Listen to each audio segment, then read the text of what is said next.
ಎಲ್ಲ ವಿದ್ಯಾರ್ಥಿ ಮಿತ್ರರಿಗೆ ಕಾರ್ಯಕ್ರಮಕ್ಕೆ ಸ್ವಾಗತವನ್ನು ಕೋರ್ತಾ ಇದ್ದೇನೆ. ಅತ್ಯಂತ ಪ್ರೀತಿ ಒಂದು ಅಧ್ಯಾಯ 50% ಆಗ್ತಾ ಇದೆ. ಮ್ಯಾಥ್ಸ್ನಲ್ಲಿ ತುಂಬ ಸುಂದರವಾಗಿರ್ತಕ್ಕಂಥ ಅಧ್ಯಾಯ.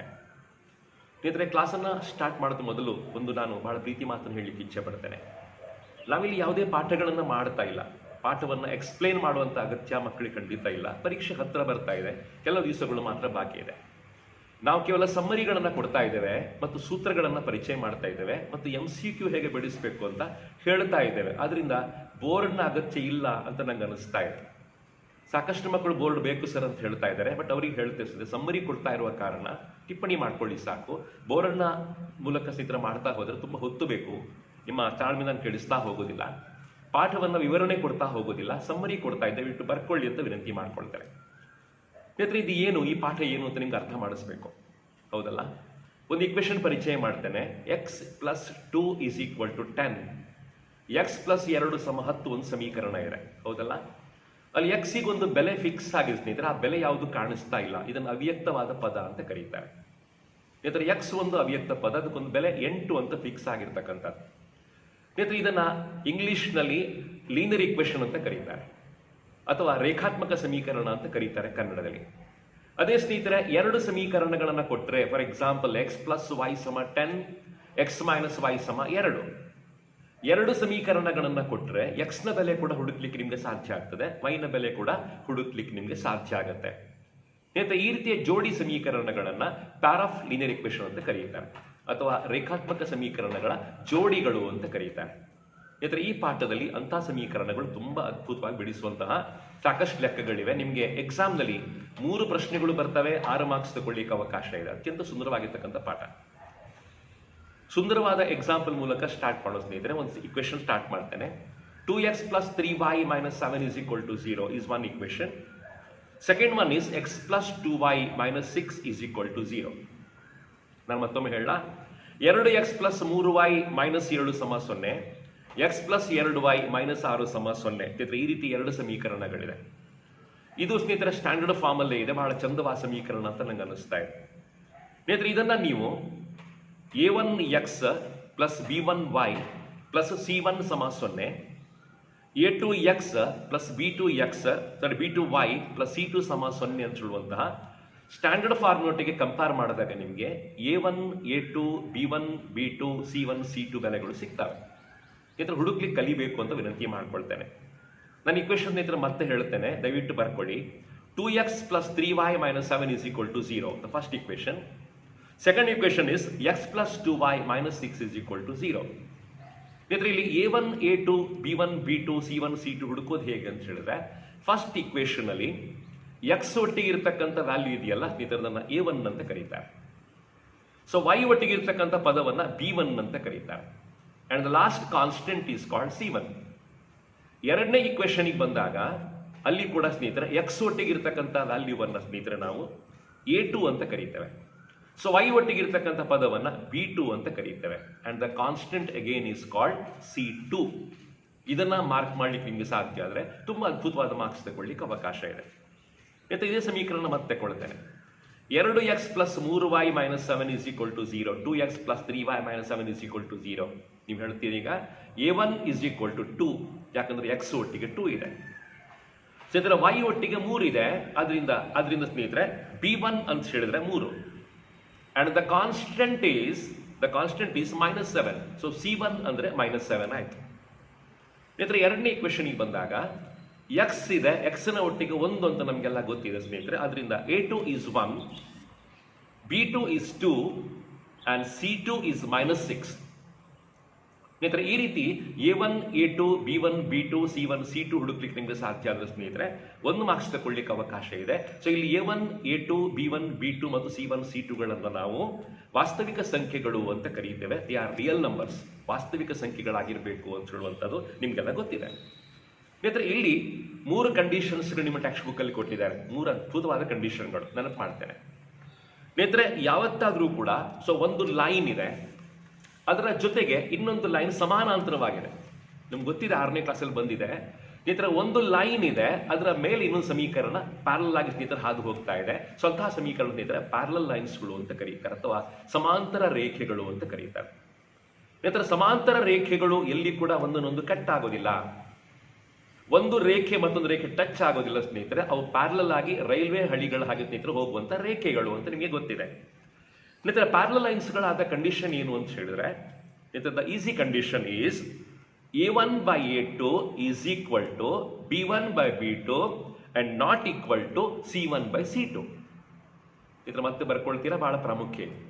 A1 ಭಾಗಿಸು A2 ಸಮ B1 ಭಾಗಿಸು B2 ಅಲ್ಲಿ ತನಕ ಸಮ ಇರ್ತದೆ. ಆಮೇಲೆ ಅಸಮ ಚಿಹ್ನೆ ಬರ್ತದೆ, C1 by C2 ಅಸಮವಾಗಿರುತ್ತದೆ, ದಟ್ ಇಸ್ ನಾಟ್ ಈಕ್ವಲ್ ಅಂತ ಹೇಳೋದನ್ನ ನೀವು ಬರ್ಕೊಂಡಾಗ ಫಸ್ಟ್ ಕಂಡೀಷನ್ ಕಂಪ್ಲೀಟ್ ಆಯಿತು. ಆಗ ಲೈನ್ಸ್ಗಳು ಸ್ನೇಹಿತರೆ ಪ್ಯಾರಲಲ್ ಆಗಿರ್ತವೆ. ದ ಲೈನ್ಸ್ ಆರ್ ಪ್ಯಾರಲಲ್, ಸಮಾನಾಂತರವಾದ ರೇಖೆಗಳಾಗಿರ್ತವೆ. ಸ್ನೇಹಿತರೆ ನಿಮ್ಗೆ ಗೊತ್ತಿರಬೇಕಾದ ಏನು ಅಂತ ಹೇಳಿದ್ರೆ, ಸಮಾನಾಂತರವಾದ ರೇಖೆಗಳು ಒಂದನ್ನೊಂದು ಕಟ್ ಆಗೋದಿಲ್ಲ. ಸೊ ಈ ರೀತಿಯ ಸಮೀಕರಣಗಳು ಬಂದಾಗ ಅದಕ್ಕೆ ಸೊಲ್ಯೂಷನ್ ಇಲ್ಲ, ಅದಕ್ಕೆ ಪರಿಹಾರಗಳಿಲ್ಲ. ಸ್ನೇಹಿತರೆ ಪರಿಹಾರಗಳಿಲ್ಲ ಅಂತ ನಾವು ಬರೀತೇವೆ. ಇದು ಫಸ್ಟ್ ಕಂಡೀಷನ್. ಸ್ನೇಹಿತರೆ ಎರಡನೆಯ ಕಂಡೀಷನಿಗೆ ಬರ್ತಾ ಇದ್ದೇನೆ. ಒಂದು ಲೈನ್ ಇದೆ, ಇನ್ನೊಂದು ಲೈನ್ ಬಂದು ಅದರ ಮೇಲೆ ಫಿಕ್ಸ್ ಆಗಿ ಕೂತ್ಕೊಳ್ಳೋ ಸ್ನೇಹಿತರೆ. ರಿಪೀಟ್ ಮಾಡ್ತೇನೆ, there is a straight line, ಇನ್ನೊಂದು ಲೈನು ಪ್ಯಾರಲಲ್ ಅಲ್ಲ, ಅದರ ಮೇಲೆ ಬಂದು ಸ್ನೇಹಿತರೆ ಕುತ್ಕೊಂಡ್ಬಿಡುತ್ತೆ. ನಾವು ಹೇಳ್ತೇವೆ ಐಕ್ಯಗೊಳ್ಳುತ್ತವೆ. ದ ಲೈನ್ಸ್ ಆರ್ ಕೋಇನ್ಸಿಡೆಂಟ್ ಅಂತ ನಾವು ಹೇಳ್ತೇವೆ. ಒಂದರ ಮೇಲೆ ಒಂದು ರೇಖೆ ಬಂದು ಬಹಳ ಚಂದವಾಗಿ ಸ್ನೇಹಿತರೆ ಕೂತು ಬಿಡುತ್ತದೆ. ಸ್ನೇಹಿತರೆ ಅಲ್ಲಿ ಕಂಡೀಷನ್ ಯಾವುದು ಅಂತ ಹೇಳಿದ್ರೆ, A1 by A2 is equal to B1 by B2 is equal to C1 by C2. This is the third condition.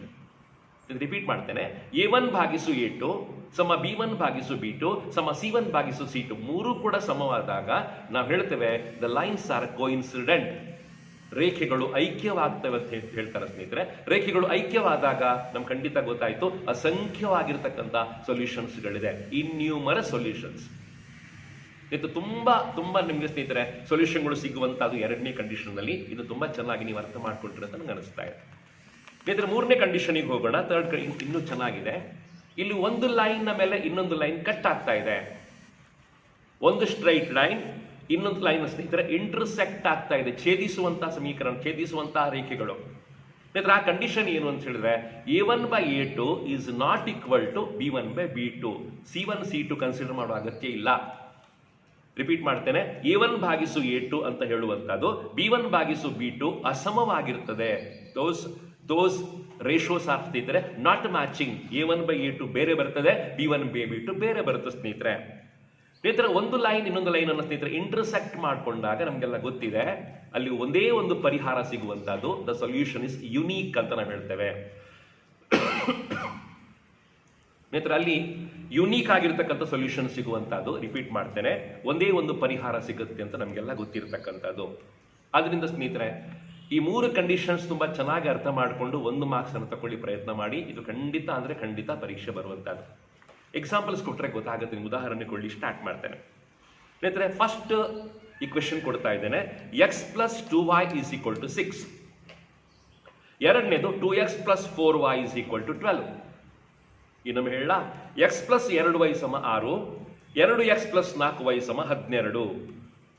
ಈ ರೀತಿಯ ಸಮೀಕರಣ ಕೊಟ್ಟಿರುವಾಗ ನಿಮಗೆ A1 A2 B1 B2 ಎಲ್ಲ ಸ್ನೇಹಿತರೆ ಜಡ್ಜ್ ಮಾಡ್ಲಿಕ್ಕೆ ಗೊತ್ತಿದೆ.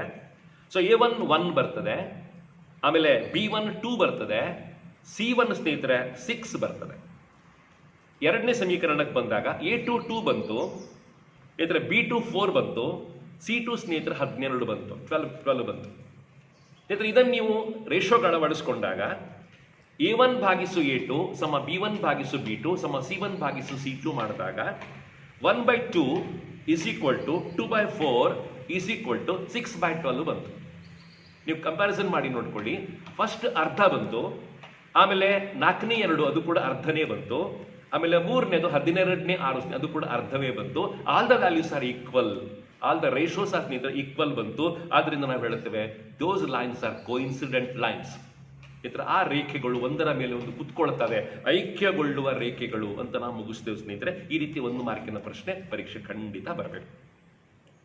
ಸ್ನೇಹಿತರೆ ಎರಡನೇ ಸಮೀಕರಣಕ್ಕೆ ಬರ್ತೇನೆ, ಎರಡನೇ ಎಕ್ಸಾಂಪಲ್ಗೆ ಬರ್ತೇನೆ. 5x minus 4y is equal to 8. 7x plus 6y is equal to 9. Repeat ಮಾಡ್ಲಾ? 5x plus 4y is equal to 8. 7x plus 6y is equal to 9. ಸ್ನೇಹಿತರೆ ಎರಡು ಸಮೀಕರಣಗಳಿವೆ. ಸ್ನೇಹಿತರೆ ಇಲ್ಲಿ ನಾನು A1 A2 B1 B2 comparison ಮಾಡಿ ಸ್ಟಾರ್ಟ್ ಮಾಡ್ತೇನೆ. ಸ್ನೇಹಿತರೆ A1 ಅಂತ ಹೇಳುವಂಥದ್ದು 5/7 ಬಂತು, a1 by a2 is we are getting ಸ್ನೇಹಿತರೆ 5/7. b1 by b2 ಮಾಡಿದಾಗ ನಮಗೆ -4/6 ಬಂತು, -4/6 ಬಂತು. ಸ್ನೇಹಿತರೆ ಹೋಲಿಸಿ ನೋಡಿ, ಇದು ಸೇಮ್ ಅಲ್ವೇ ಅಲ್ಲ.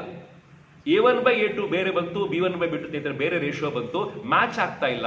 ಆದ್ರಿಂದ ಸ್ನೇಹಿತರೆ ಇದು ಇಂಟರ್ಸೆಕ್ಟಿಂಗ್ ಲೈನ್ಸ್ ಅಂತ ನಮ್ಗೆ ಗೊತ್ತಾಯ್ತು, ಛೇದಿಸುವಂತ ರೇಖೆಗಳು. ಸೊಲ್ಯೂಷನ್ಗಳು ಸ್ನೇಹಿತರೆ ಒಂದೇ ಒಂದು ಸೊಲ್ಯೂಷನ್ ಇದೆ, V are getting unique solution, ಒಂದೇ ಒಂದು ಪರಿಹಾರ ಇದೆ ಅಂತ ನಾವು ಹೇಳ್ತೇವೆ. ಸ್ನೇಹಿತರೆ ಮುಂದಿನ ಉದಾಹರಣೆಗೆ ಹೋಗೋಣ. 6x minus 3y plus 10 is equal to 0. ಬರ್ಕೊಳ್ಳಿ. 2x minus y plus 9 is equal to 0. Repeat ಮಾಡಲಾ? 6x 6x minus 3y plus 10 ಸಮ 0. 2x minus y plus 9 is equal to 0. ಎರಡು ಸಮೀಕರಣ ಬರೆದೆ ನಾನು.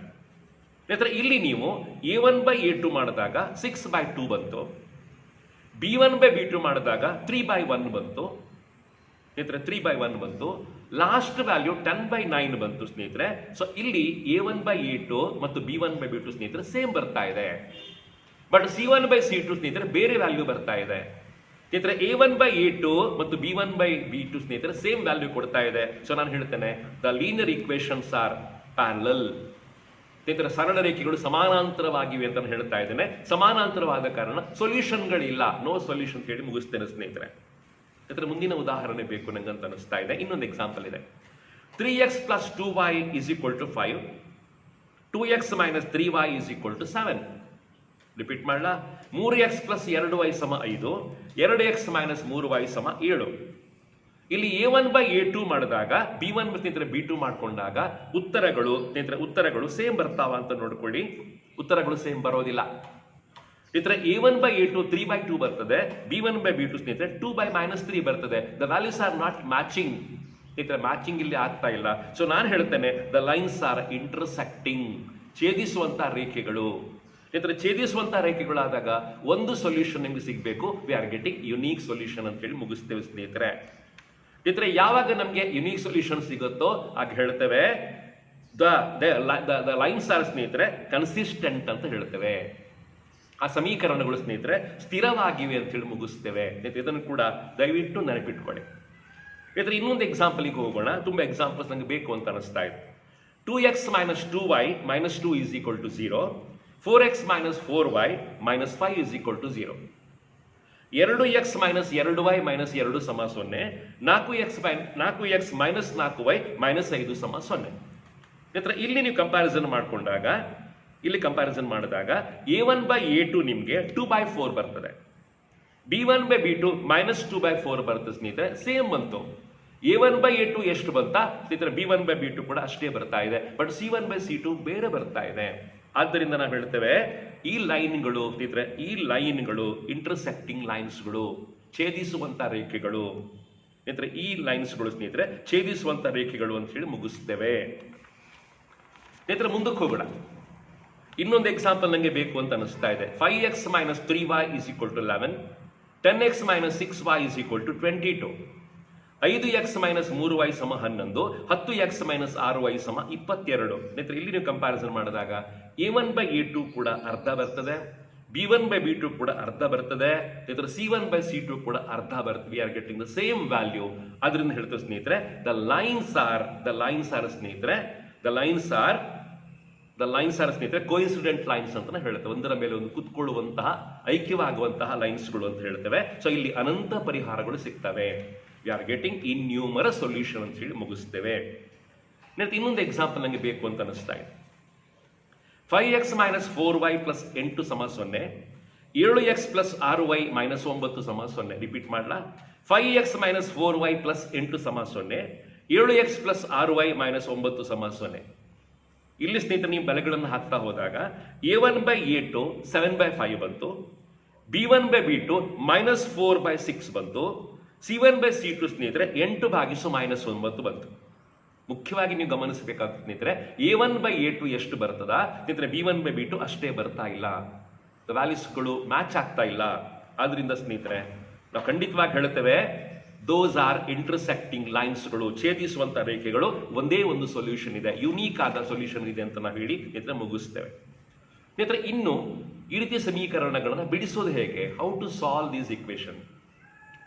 ಸ್ನೇಹಿತರೆ ಮತ್ತೆ ಹೇಳ್ತೇನೆ, ಯಾವುದೇ ಸ್ನೇಹಿತರೆ ಇಕ್ವೇಶನ್ ಬಿಡಿಸು ಅಂತ ಹೇಳಿದ್ರೆ ಎಕ್ಸ್ ಮತ್ತು ವೈಗಳ ಬೆಲೆಯನ್ನು ಹುಡುಕುವಂತಹದ್ದು. So we are finding the values of x and y. ಸ್ನೇಹಿತರೆ ಹೇಗೆ ಎಕ್ಸ್ ಮತ್ತು ವೈ ಬೆಲೆಯನ್ನು ಹುಡುಕುವಂತಹದ್ದು? ಸ್ನೇಹಿತರಲ್ಲಿ 4 ಅದ್ಭುತವಾಗಿರ್ತಕ್ಕಂಥ ಮೆಥಡ್ ನಿಮ್ಮ ಟೆಕ್ಸ್ಟ್ ಬುಕ್ ಅಲ್ಲಿ ಇದೆ. 4 ಮೆಥಡ್ ಬೇಕಾಗಿಲ್ಲ ಅಂತ ಹೇಳ್ತೇನೆ ಸ್ನೇಹಿತರೆ. ಗ್ರಾಫಿಕಲ್ ಮೆಥಡ್ ಇಲ್ಲ, ಅಗತ್ಯವೇ ಇಲ್ಲ. ಬೇರೆ ಮೆಥಡ್ ಸ್ನೇಹಿತರೆ ಖಂಡಿತ ನೀವು ಮಾಡಬೇಕು ಅಂತಿಲ್ಲ. ಒಂದು ಮೆಥಡ್ ಚಂದ ಕಲ್ತರೆ ಸಾಕು ಸ್ನೇಹಿತರೆ. ಅದನ್ನ ಡಿಲಿಷನ್ ಮೆಥಡ್ ಅಥವಾ ಪರಸ್ಪರ ವರ್ಜಿಸುವ ವಿಧಾನ ಅಂತ ಕರೀತಾರೆ. ತುಂಬಾ ಈಸಿ ಆಗಿರ್ತಕ್ಕಂಥ ಮೆಥಡ್ ಅದು. 6ನೇ ಕ್ಲಾಸಲ್ಲಿ ಕಲ್ತಿದ್ದೀರಿ, ಅದನ್ನೇ ಮುಂದುವರಿಸಿಕೊಂಡು 10ನೇ ಕ್ಲಾಸಲ್ಲಿ ಮತ್ತೆ ಹೇಳ್ತಾ ಇದ್ದಾರೆ. ಸ್ನೇಹಿತರೆ ಹೇಗಪ್ಪ ಸಮೀಕರಣ ಅಂತ ಹೇಳಿದ್ರೆ ಎಕ್ಸಾಂಪಲ್ ಕೊಟ್ಟರೆ ಗೊತ್ತಾಗುತ್ತೆ ನಿಮಗೆ. X plus y is equal to 13, x minus y is equal to 1. X plus y ಸಮ 13, ಎಕ್ಸ್ ಮೈನಸ್ ವೈ ಸಮ 1. ಸ್ನೇಹಿತರೆ 2 ಸಮೀಕರಣ ಇದೆ. ಸ್ನೇಹಿತರೆ ಆ ಸಮೀಕರಣಗಳನ್ನ ಒಂದರ ಕೆಳಗೊಂದು ಬರ್ಕೊಳ್ತೀರಿ, ಮತ್ತೆ ಆಡ್ ಮಾಡ್ತೀರಿ, ಕೂಡಿಸ್ತೀರಿ. ಸ್ನೇಹಿತರೆ ಕೂಡಿಸುವಾಗ ಏನಾಯ್ತು, ಎಕ್ಸ್ ಮತ್ತು ಎಕ್ಸ್ ಕೂಡಿಸಲ್ಪಟ್ಟಿತ್ತು, 2x ಆಯ್ತು. ಪ್ಲಸ್ ವೈ ಮತ್ತು ಮೈನಸ್ ವೈ ಸ್ನೇಹಿತರೆ ಕ್ಯಾನ್ಸಲ್ ಆಯ್ತು. 13 ಮತ್ತು 1 ಕೂಡಿಸಿದಾಗ 14 ಆಯ್ತು. 13 ಮತ್ತು 1 ಕೂಡಿಸಿದಾಗ 14 ಆಯ್ತು. ಎಕ್ಸ್ ನ ಬೆಲೆ 7 ಬಂತು ಅಂತ ನಮ್ಗೆ ಗೊತ್ತಾಯ್ತು. ಸ್ನೇಹಿತರೆ ಎಕ್ಸ್ ನ ಬೆಲೆ 7 ಬಂತು ಅಂತ ನಮ್ಗೆ ಗೊತ್ತಾಯ್ತು. ಸ್ನೇಹಿತರೆ ಅಲ್ಲಿಗೆ ಮುಗಿಯೋದಿಲ್ಲ, ವೈ ಬೆಲೆ ಹುಡುಕ್ಬೇಕಲ್ಲ.